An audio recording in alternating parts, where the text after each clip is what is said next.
Assalamualaikum warahmatullahi wabarakatuh. Bismillahirrahmanirrahim. Kami dari kelompok 11 yang beranggotakan saya Dinari Kusumani Tias, nomor induk mahasiswa 204210033 dan Alvan Fauzi, nomor induk mahasiswa 204210011 ingin menyampaikan presentasi mengenai kajian makanan dan penyembelihan dalam Islam. Untuk yang pertama akan saya sampaikan yaitu mengenai latar belakang. Bagi umat Islam, satu faktor yang jauh lebih penting dari sekedar rasa dan penampilan dalam makanan yaitu makanan tersebut apakah halal atau haram. Muslim senantiasa diajarkan untuk makan makanan yang bersih dan aman. Islam sangat memperhatikan asal-usul dan kebersihan makanan. Permasalahan yang paling berkembang dalam kehidupan bermasyarakat pada saat ini salah satunya adalah masalah tentang makanan dan juga penyembelihan dalam Islam. Dengan kemajuan di berbagai bidang, maka berpengaruh juga pada pola pikir masyarakat. Misalkan masalah makan dan minuman.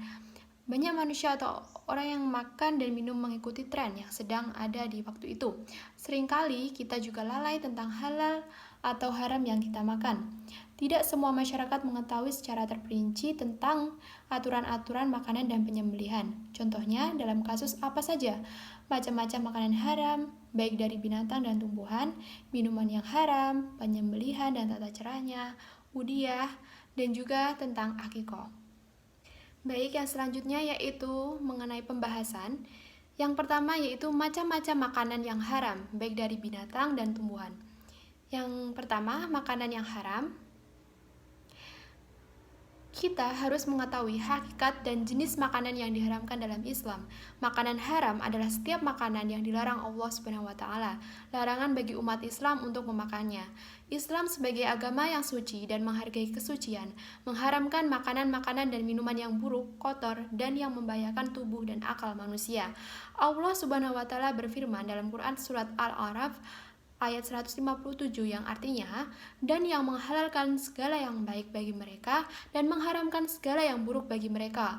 Allah juga berfirman dalam Quran surat Al-Maidah ayat 3 yang artinya, diharamkan bagimu memakan bangkai, darah, daging babi, dan daging hewan yang disembelih bukan atas nama Allah, yang tercekik, yang dipukul, yang jatuh, yang ditanduk, dan yang diterkam binatang buas, kecuali yang sempat kamu sembelih, dan diharamkan pula yang disembelih untuk berhala.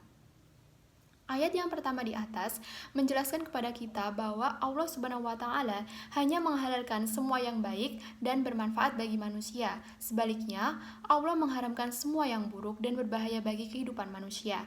Jadi, berdasarkan ayat di atas, halal dan haram adalah kebaikan dan keburukan yang dapat ditimbulkannya.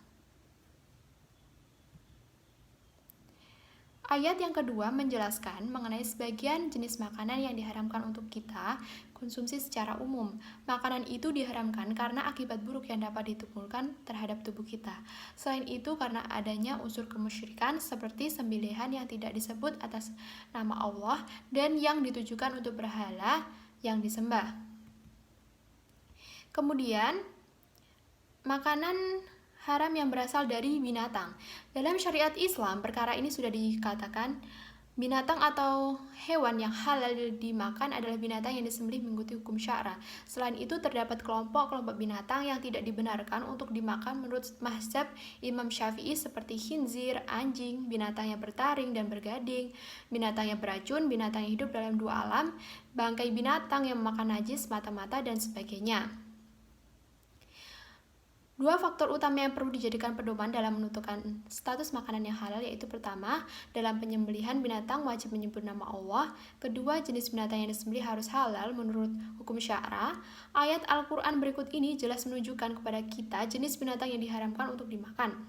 Allah SWT berfirman, sesungguhnya Allah hanya mengharamkan atasmu memakan bangkai, darah, daging babi, dan apa yang disembelih dengan menyebut nama selain Allah. Tetapi barang siapa yang terpaksa memakannya dengan tidak menganiaya dan tidak pula melampaui batas, maka sesungguhnya Allah Maha Pengampun lagi Maha Penyayang. Quran Surat An-Nahl ayat 115.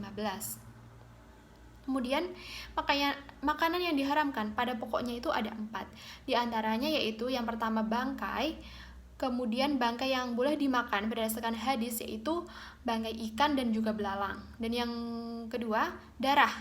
Kemudian yang ketiga daging babi. Yang keempat binatang yang ketika disembelih disebut nama selain Allah.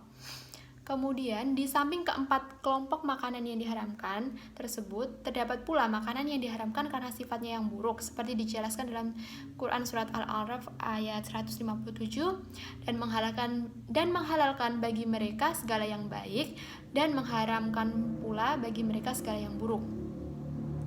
Apa-apa yang buruk tersebut agaknya dicontohkan oleh Rasulullah dalam beberapa hadis.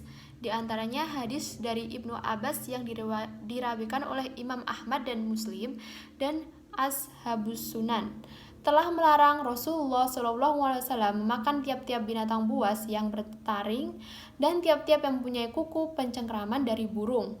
Sebuah hadis lagi sebagai contoh dari Abu Sa'labah, tiap-tiap yang bertaring dari binatang buas maka memakannya adalah haram.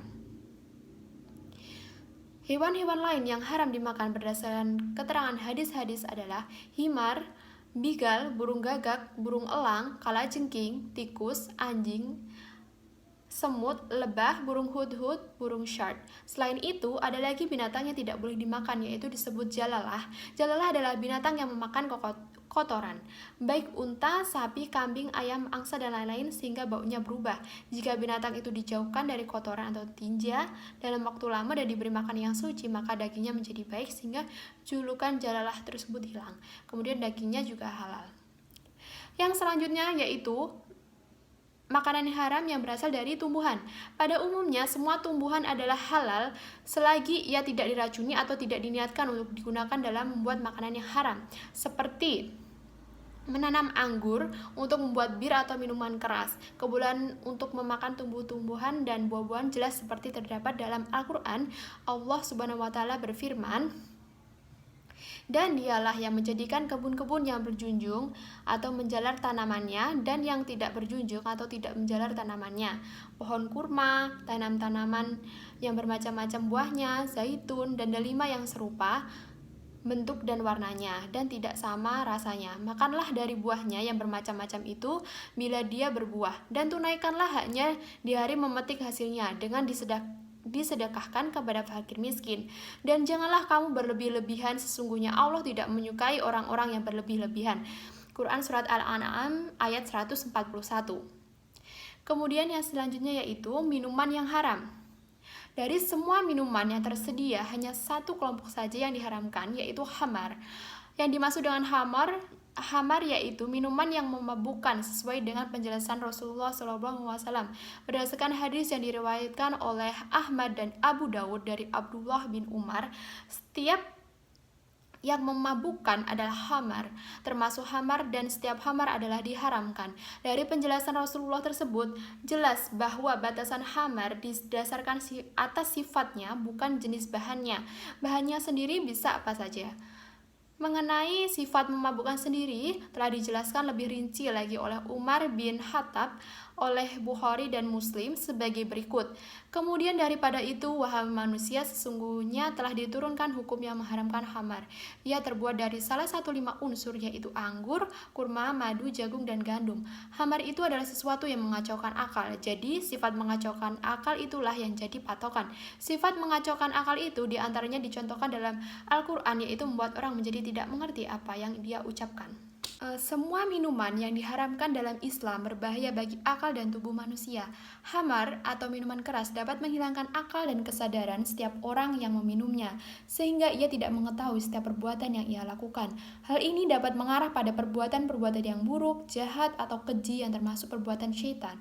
Selanjutnya, pengharaman khamar bukan saja untuk diminum, tetapi juga dalam menjual belikannya, membuatnya, memerasnya, dan menghidangkannya. Kemudian yang selanjutnya yaitu mengenai penyembelihan.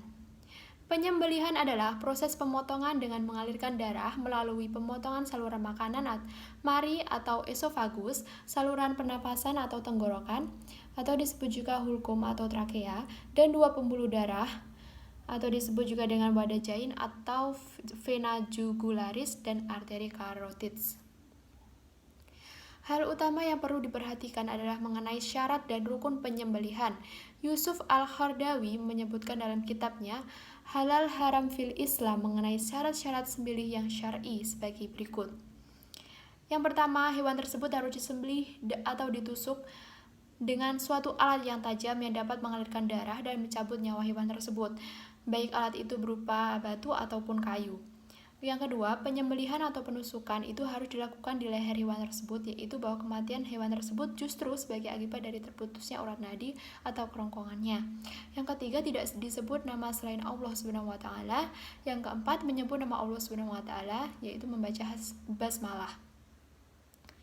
Selain itu, MUI dalam fatwanya menetapkan bahwa standar hewan yang boleh disembelih adalah: satu, hewan yang disembelih adalah hewan yang boleh dimakan.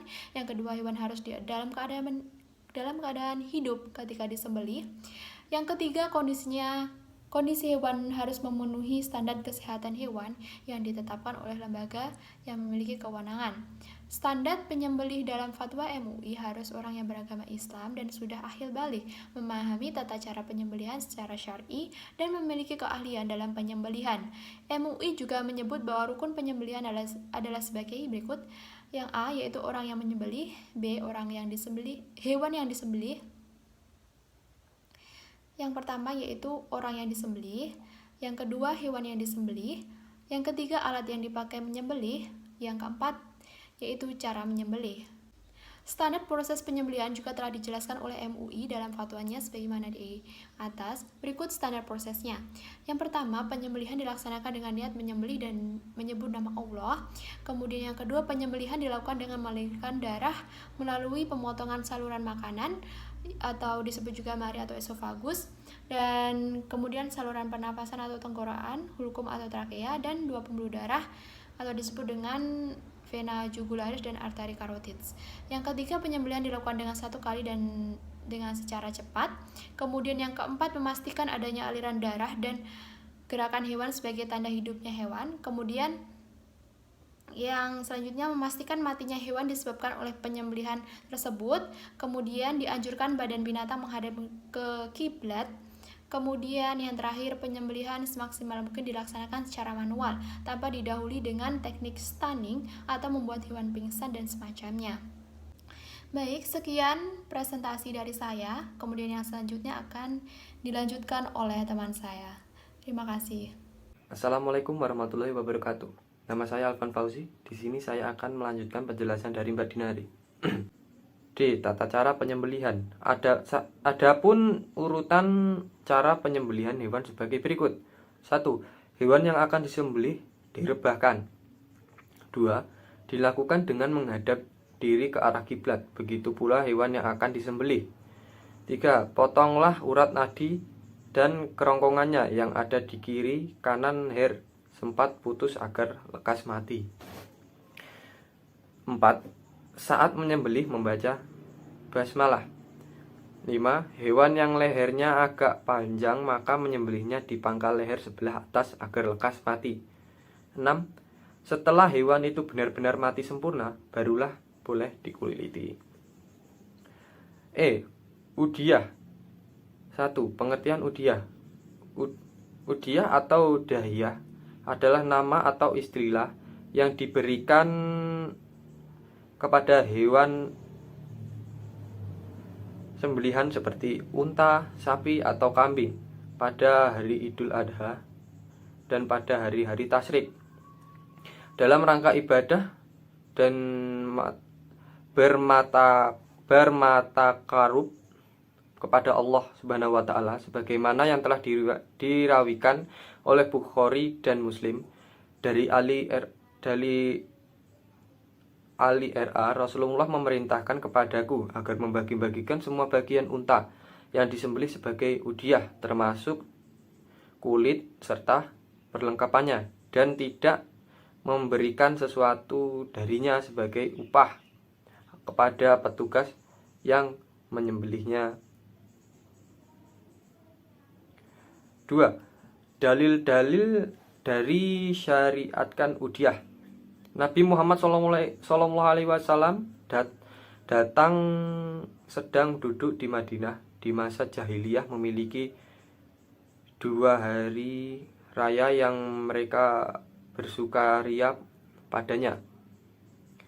Maka Rasulullah bersabda, "Aku datang kepada kalian sedang kalian memiliki 2 hari raya yang kalian bersukaria di masa jahiliyah. Kemudian Allah menggantikan untuk kalian 2 hari raya yang lebih baik dari keduanya, hari kurban dan hari Idul Fitri. Selain itu, pada hari raya kurban terdapat ibadah yang besar pahalanya di sisi Allah Subhanahu wa taala, yakni sholat Id dan penyembelihan hewan kurban. Adapun dalil-dalilnya disyariatkan udhiyah. Al-Quran surah Al-Qathur ayat 2 berkata, sebagian ahli tafsir yang dimaksud nahar dalam ayat ini adalah menyembelih udhiyah, hewan kurban yang dilakukan sesudah sholat Id. B. Dalil as-sunnah diriwayatkan dari Anas RA berkata, Nabi SAW berkurban dengan 2 ekor domba jantan yang berwarna putih bercampur hitam dan bertanduk. Beliau menyembelih keduanya dengan tangannya sendiri sambil membaca basmalah dan bertakbir. C. Dalil ijma, pada umumnya kaum muslimin sepakat tentang disyariatkannya. 3. Waktu penyembelihan udhiyah. Penyembelihan dimulai sesuai sholat Idul Adha hingga akhir dari hari-hari tasyrik, yaitu sebelum tenggelamnya matahari pada tanggal 13 Zulhijjah. F. Akikoh. 1. Pengertian akikoh. Akikoh secara lugawi artinya rambut yang berada pada kepala bayi yang sebagian pandangan menganggap najis yang perlu dibersihkan pada masa umur 7 hari. Ada yang berpendapat 9 bahkan 11 hari, berhubung hewan sembelihan yang diperuntukkan bagi anak laki-laki berbeda dengan jumlah yang diperuntukkan bagi anak perempuan, sebagaimana yang telah menjadi warisan budaya bagi bangsa Arab sebagai latar utama pelaksanaan syariat ini. Maka dilakukan sembelihan binatang yang bertepatan dengan 7 hari dan dari kelahiran, dan sekaligus dilakukan pencukuran rambut dan pemberian nama bagi anak yang lahir. 2. Landasan hukum. Para fuqaha berbeda pendapat tentang permasalahan hukum akikah. Perbedaan mereka dikarenakan berangkat dari pemahaman terhadap beberapa hadis yang berbeda. Mazhab Hanafi mengatakan bahwa hukum akikah adalah cuma mubah saja. Akikah bagi anak laki-laki dengan 2 ekor kambing, sedangkan bagi wanita dengan seekor kambing. Apabila mencukupkan diri dengan seekor kambing bagi anak laki-laki, itu juga diperbolehkan. Anjuran akikah ini menjadikan kewajiban ayah yang menanggung nafkah anak. Apabila ketika waktu dianjurkan akikah, misalnya 7 hari kelahiran, orang tua dalam keadaan fakir atau tidak mampu, maka ia tidak diperintahkan untuk akikah karena Allah Subhanahu wa taala berfirman yang artinya, maka bertakwalah kepada Allah Subhanahu wa taala menurut kesanggupan dan dengarlah serta taatlah dan nafkah yang baik untuk dirimu, dan barang siapa yang dipelihara dari kekikiran dirinya, maka mereka itulah orang-orang yang beruntung. Pada dasarnya mengakikahkan anak itu adalah sunnah dan dianjurkan. Ini menurut kebanyakan ulama dan fuqaha. Oleh karena itu disyariatkan kepada orang tua melakukan bila mana keadaan ekonomi memungkinkan dan mampu menghidupkan sunnah Rasulullah SAW ini, agar dapat memperoleh keutamaan dan pahala dari sisi Allah Subhanahu wa taala, untuk menguatkan rasa kasih sayang, kecintaan, dan mempererat tali ikatan sosial antara kaum kerabat, keluarga, tetangga, dan sebagainya. Sekian presentasi dari kelompok kami. Saya akhiri. Wassalamualaikum warahmatullahi wabarakatuh.